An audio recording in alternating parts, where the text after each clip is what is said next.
good morning, good afternoon, or good evening, wherever you are listening to the podcast from. Welcome back to another episode, another Grand Prix review, where today it is the 2025 Monaco Grand Prix race review, in which Lando Norris took a second win of the 2025 season in order to reignite his championship campaign. And boy, was it an interesting Grand Prix, to say the least. A Grand Prix which really, on track, there was pretty much little to no action. However, off track, there's a lot to talk about in regards to this new mandatory two-stop strategy which the FIA introduced for this year's Monaco Grand Prix.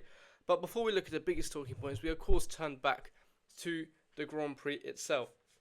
And to be fair, I don't think this is going to be a very long podcast because there is not much to talk about. Altogether, at the start, it was a pretty, from then on, solid getaway for Lando Norris, surprisingly.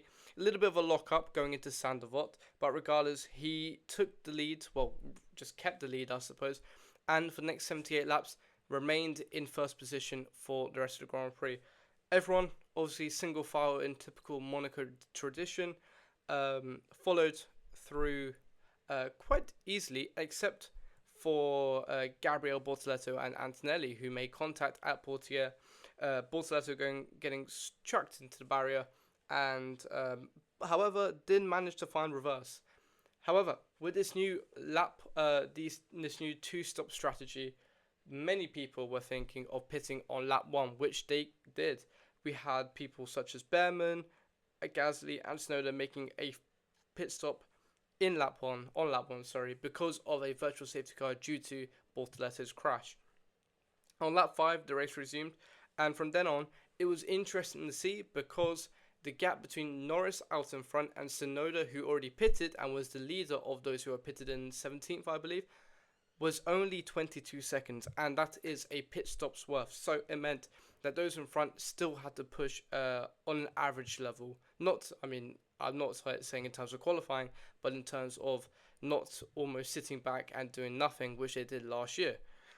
But regardless, from then on, it seemed a little bit dry. No one made any moves whatsoever until Pierre Gasly decided to go straight into the back of his ex-teammate Yuki Tsunoda and ruin his Grand Prix. And also, pretty much, I don't know why he didn't stop, but he, even with no brakes and 3 wheels, managed to crawl back into the pits and really DNF after coming from the tunnel, breaking into Nouvelle Chicane, and going straight into the back of Tsunoda. From then on, it was pretty much pit stop galore, as I'll say. People were starting to do the first stop of the mandatory 2 stops, and out in front, it was Lando Norris who made the first stop on lap 19. We were already on lap 19. That's how much there was to write about this race. The problem is that also with teams having to force a 2-stop, having to do a 2-stop strategy, those who had a driver two drivers within the same-ish region on track could use one of them to just defend heavily, like in 2024, to allow the driver in front to stop twice, which Racing Bulls perfectly executed. On lap 20, Hajar pitted, and then on lap 22 again, Hajar pitted again. Why? He managed to come back out in 6th place, as his teammate down in 8th, I believe, managed to hold up the pack so much that he was able to do 2 pit stops and come out in front, which is great teamwork by Liam Lawson. Williams also tried it around the lap 40-ish mark with Sainz backing up the pack, so Albon could pick twice, and then when Albon pitted twice and came back out in 9th position, they switched positions so Sainz could then go and pit twice as well, which frustrated some drivers behind, such as the 2 Mercedes drivers who were hanging for an extremely late safety car or red flag because they did not pit until the 72nd lap, which is fairly interesting and a very poor strategy. I don't even know what they were on yesterday. But regardless, it frustrated Russell so much that he decided to go and cut the Nouvelle Chicane in order to take the penalty and try and make some sort of, cut into those out in front, their margin. Regardless, he did get a drive-through, which eradicated any sort of, advantage he might have got. But regardless, out in front, it was Max Verstappen who was backing up, who hadn't pitted yet. Let's just let you know. It was Norris, Leclerc, Piastri in second, third, or fourth who pitted. Verstappen, because he only had the soft tyre left, chose to save that right to the end in a hope of a late safety car. It also meant that on track he could back up Lando Norris into Charles Leclerc to force any sort of mistake by Lando and to allow Leclerc to pounce on his mistakes. At that time, it was a little bit, hit and miss because, yes, it is Monaco, but still they are within a second of each other, the top four, which is great to see. Regardless, it was Verstappen who finally had to come into the pits, and out in front, it was Lando Norris who, from first to the last lap, won the Monaco Grand Prix in what would be his second of the season and the sixth overall. Well, let's then finally get into the talking points of the race itself. And, of course, if it wasn't going to be a Monaco Grand Prix without talking about this new two-stop strategy, which did work, didn't work, it's up to you. But for me, I did think it did not work. Going into this weekend, I was optimistic. I thought that maybe it could have, shaken things up going into Monaco.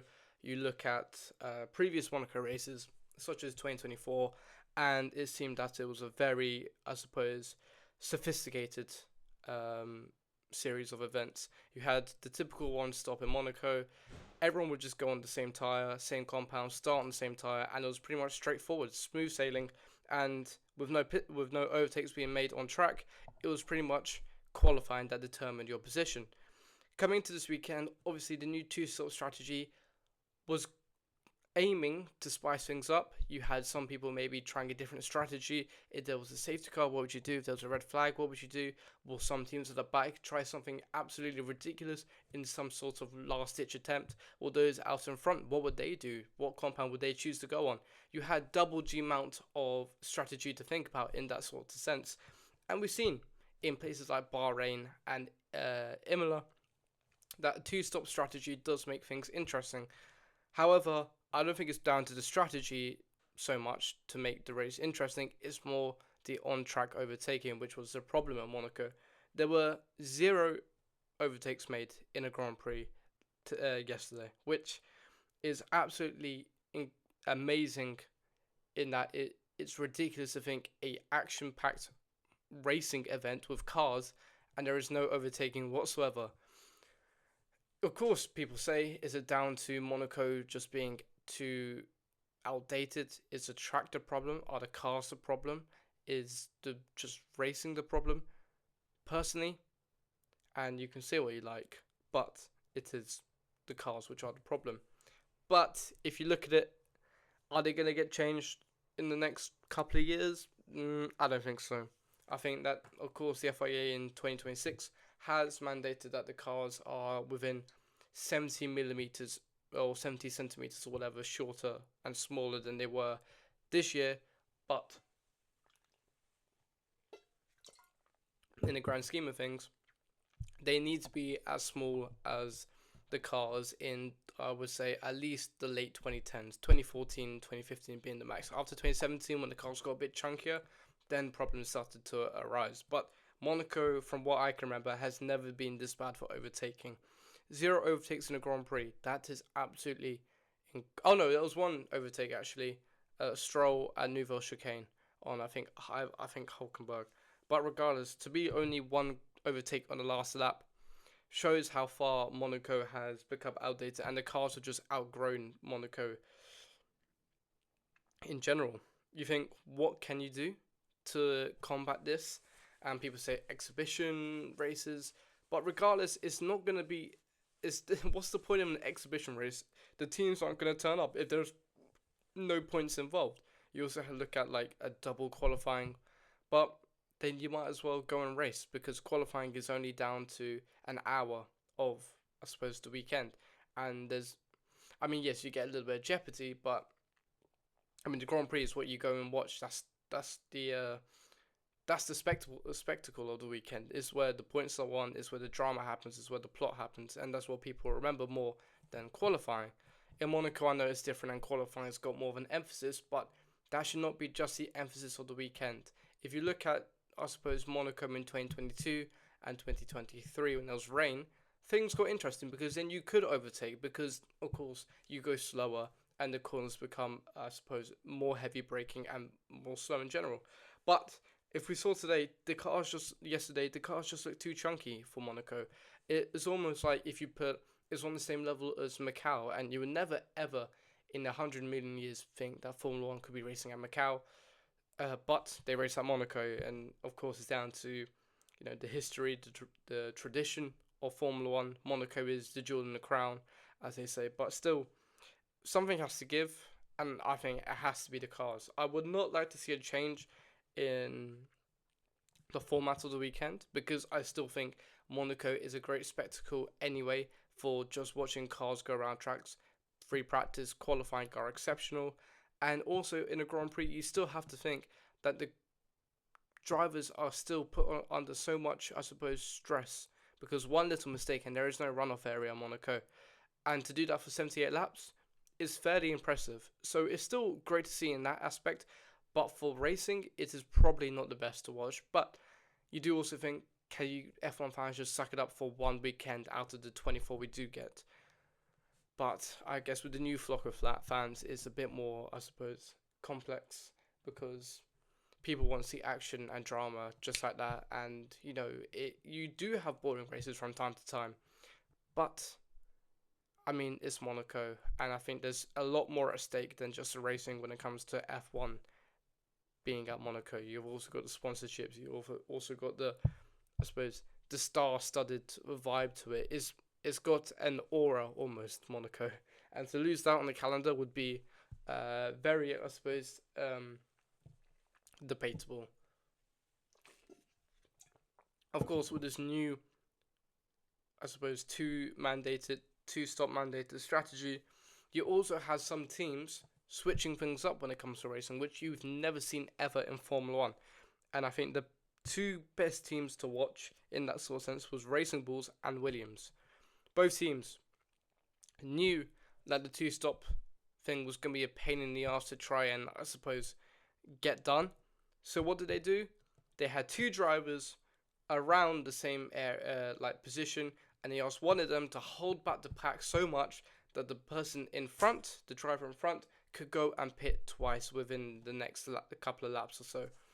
That is very clever, and I think Williams did it to perfection when they were running 9th and 10th. Probably not one of the better weekends that they've had in 2025, which is still fairly interesting to say, even though they got a double points finish. But 9th and 10th, Sainz was behind Albon. James Vowles on the radio tells Sainz, hold up those behind so that Albon can go pit twice. Albon pits twice, comes out in 9th. They then switch positions, so Sainz is now in P9. And then they do the same. Albon, hold up those behind.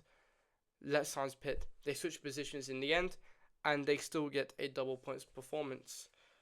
It does frustrate people behind though, and if you're looking at it, is it really Formula One? Your Formula One for me has always been drive as fast as you can. You want to go as quick as possible. You want to see cars absolutely pushing themselves to the limit. So drivers on the edge. But here, I mean, they were literally told to do the opposite. Go as slow as you can. Which, I mean, is interesting itself because it shows how much Formula 1 has got to that point. I like Formula 1 for trying something new, but at the stage where you are slowing down the whole pack, it does get a little bit, I suppose, messy and a little bit scruffy for Formula 1 standards. It also frustrated a lot of drivers behind. You had Russell willing to take what he thought was a 5-second penalty by cutting the Nouvelle chicane to try and get ahead. He did get a drive through, but still, he was willing to take that risk, and then it becomes almost dangerous at that sort of level. You got drivers trying to do anything and everything to go get out in front. That desperation kicks in. Of course, Mercedes had some weird strategy yesterday, which I don't even know what they were doing, but still, it was not what you want to see in Formula 1. I don't think is I suppose, not the best thing to see. It's not the Formula 1's proudest day in that sort of sense. But it is still Formula 1 trying something different, which of course everyone is open for, I believe. But if you're looking at trying something different, then I would say a mandated two-stop strategy in a set time. So you had to make your first pit stop by lap 15, or you had to make your second pit stop by whatever, then spices things up. But still, then everyone's going to do the same. And I predicted it in my preview. Everyone's going to do the same thing. So there's going to be no sort of change to it. Of course, we didn't know the new I suppose, uh, angle of people slowing down so that the teammate can pit out in front. But I mean, fair props. That's just the game. Don't hate the player, hate the game. And Williams scored 3 points, and RB scored a whopping P6 and a P8. So 8 points. I think they scored 12 points maybe this weekend, or 14 points, which is great for RB in general. I mean, the only sort of on-track action that you had, which you can talk about, is Gasly and Tsunoda colliding as well. Wasn't, I suppose, it was a very clumsy move. I think Gasly probably misjudged his braking, and I think maybe Tsunoda was even trying to slow down a little bit. But regardless, it was a poor error from Pierre Gasly. But the thing that annoyed me the most was that he didn't decide to stop, which he could have stopped, because at the Nouvelle chicane, I believe they have a runoff area on the right-hand side, which means that as a driver, you can go pull off into the right-hand side, which Leclerc did in 2018 when he went into the back of a Toro Rosso. I forgot, maybe Hartley or maybe even Gasly. But what Gasly on three wheels decided to do was to try and get his way back to the pits without brakes as well, which caused a lot of debris around the track, and it also was a danger for those driving and those in the crowds. If there was, I know, it's a very blind circuit, of course, Monaco, but if you're looking at even Tabac as a corner, if there's a very slow moving Alpine in front of you and you're too late or you're racing someone in that area, it could have gone so bad. And also to come into the pit lane with no brakes, you're putting your engineers and your mechanics at risk as well. So a very poor, I suppose, effort from Gasly, and I mean, it frustrated Ted Kravitz more than anyone else, because I mean, it is fair, I suppose, to be angry at something like that. Of course, the championship is also fired up, as one might say, because now if we look at it, Piastri, yes, is still the championship leader, but Lando Norris has now closed the gap into Piastri by 3 points. A very good drive from Norris today. Yesterday, I keep on saying today like it's today. Yesterday, pole was exceptional, track record, and a tenth and a half ahead of Leclerc, who is dynamite around here. But a very, very strong weekend, and he needed that sort of weekend coming into Monaco. This is a track, of course, you want to win, and if you can win here, then I mean, he must have so much momentum, so much energy just to go into the next, I suppose, couple of races. I mean, you got Spain next week, which is a lot more straightforward in that sort of sense compared to Monaco. But still, to come here to win your second Grand Prix of the season, to be 3 points behind your teammate in the championship for first, must be a good feeling, and also to set the track record as well. So, I mean, a great weekend from Lando. He's proved a lot of people wrong, which is not good to see, but is great for, I think, the championship, and great for him as well. And to do in Monaco makes it even more special, I guess. Piastri, on the other hand, a little bit of a poor weekend. I think he just seemed a little bit off altogether from practice. I mean, he had that fairly big shunt into Sandevot in FB2, I believe. And, you know, when you have a crash around somewhere like Monaco, you need to rebuild the confidence. And confidence is key around Monaco. So to crash, and then to see your car damaged, and then to try and go back out there again the next session and not feel, I suppose, not do the same thing, and to have it always in your mind every single lap you go around. I mean, I don't think it was also the setup as well. His rate was starting so much going into turn one, and he just felt uncomfortable, always stiff in the car. So not his best weekend, but he's still up there. He's still in the fight. He's still the championship leader. So, and also to get another podium is fairly good. But as it says, qualifying is pivotal around here. That makes or breaks your weekend. So, very, I suppose, yeah, solid weekend, but not exceptional weekend. And this is probably second on the bounce. He's had an okay-ish weekend, for me personally. Let's go to predictions now. Fun part of the, I suppose, show. Let's go to, just go back from minutes. Qualifying. Qualifying, I actually screwed up quite a lot, to be fair, because I put Piastri, Verstappen, Norris, Leclerc, Sainz to be the top 5 in qualifying, and it was actually Piastri, Norris was first, Leclerc second, Piastri third, Hamilton fourth, and Sainz and Verstappen fifth. So very wrong. In a race, Piastri, Norris, Leclerc, I actually got the top 3 correct, but in the wrong order, because it was Lando Norris taking the win, Piastri in third, and Leclerc in second. Verstappen, I think I did get right, P4. If I can get it up. Yeah, P4, and I put Albon P5. A very poor weekend from, not poor, very poor, but like a, not the best weekend from Williams, considering what they've managed to do in the last couple of races. Norris, Leclerc, Piastri.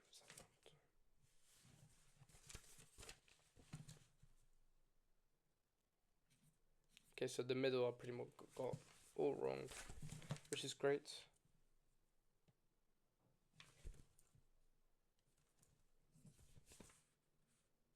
Oh, Hamilton I was close to getting, to be fair.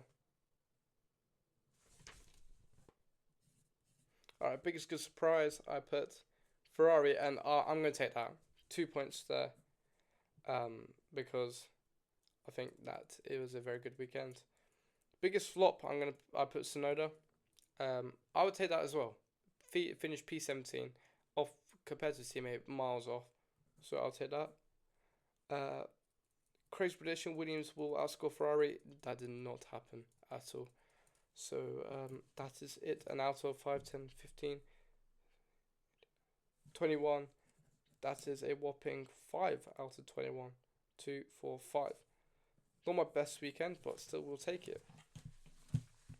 Alright, if we look at the Drivers' Constructors' Championship, and as I said before, out in front, it was ever so great for the championship. 3 points separating Piastri and Norris, and then there's still a decent chunk between Norris and Verstappen. I think it's extended to around 15 or so points, which is not what Max Verstappen wants on a rather poor weekend, an un-Verstappen-like weekend. Albon has also closed the gap to Antonelli for P7 by only 6 points now, separating the Thai driver and the Italian driver, and Hadjar has moved up to P10 in his hunt compared to his teammate and his ex-teammate in Yuki Tsunoda. So in the Red Bull family, he is the second. He is second in the, I suppose, Red Bull quartet, which is very, very interesting. And there are, of course, four drivers without a point still: Gabriel Bortoleto, Jack Doohan, Fernando Alonso as well, who DNF'd in the Grand Prix with a suspected power unit issue. But it is Jack Doohan, Bortoleto, Colapinto, Fernando Alonso who are still pointless. Flops of the week. Oh no, constructors now, sorry. RB have moved up to 7th with a whopping 22 points thanks to a very good weekend. 4 now of 6th place Haas. McLaren are now miles ahead of anyone in the championship. They are on a 319 points whilst Mercedes are on 147, which means that McLaren have doubled the closest scorer to them. But for second, third, and fourth, it is ever so interesting. 5 points separate second, third, and fourth. Ferrari on 142, Red Bull on 143, and Mercedes on 147. So very interesting out there. And I think that is it. And there's still 6 points for Sauber and 7 points for Alpine in the battle for ninth. Drivers of the week now, or just winners of the week. I think I might change it to winners of the week.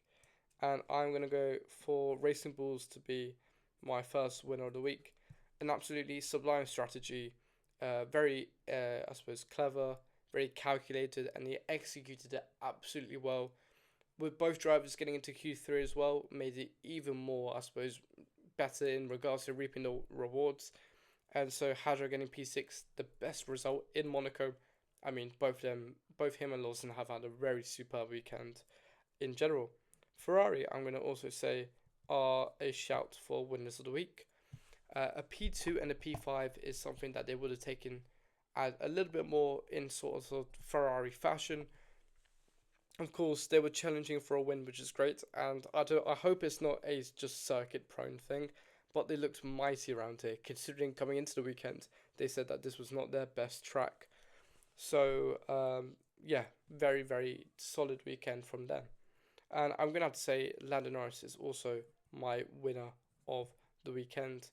A pole to win, a track record in Monaco. He wins one of the Triple Crown and is now 3 points behind his title challenger in his teammate Piastri. So he's got so much momentum and bounce coming into Spain this week, and so he is probably my biggest winner of the week. Flop of the week, I'm have to go for Mercedes. Very poor week. Qualifying was abysmal. Anthony crashing in Q1 and in Q2, Russell having some sort of power unit failure. So starting P14, P15, it was going to be a difficult weekend for them anyway. And ultimately tried an incredibly audacious strategy, which was not even here or there. I don't even know what it was. But still, Antonelli finishing last of the runners because he pitted on the last 2 laps of the Grand Prix, and Russell cutting the corner to try and get ahead of Albon, but having a drive-through penalty instead shows how much of a poor weekend it was. And very poor weekend. I'm going to say the FIA also was a flop of the week because of this new strategy. Yes, they tried it, but it did not work and it backfired horribly, more than I think anyone could have expected. So I suppose next year they're going to have to try something even more different. But props for them to try something different. But still, it was very, very boring out on track. My final flop of the week is Fernando Alonso, the rookie, one might say. Great qualifying, a really, really superb qualifying in P5, I believe. However, running in the points, could have got the first points of the year. But, of course, something has to happen because this is his worst start to a season since 2001, his rookie season. And to have that power unit failure when he was guaranteed points for most of Monaco was really, really unfortunate and a big failure for him and Aston Martin. Anyway, I think that is a perfect place to wrap up the video. Make sure to like and subscribe and have a simply lovely day. Goodbye.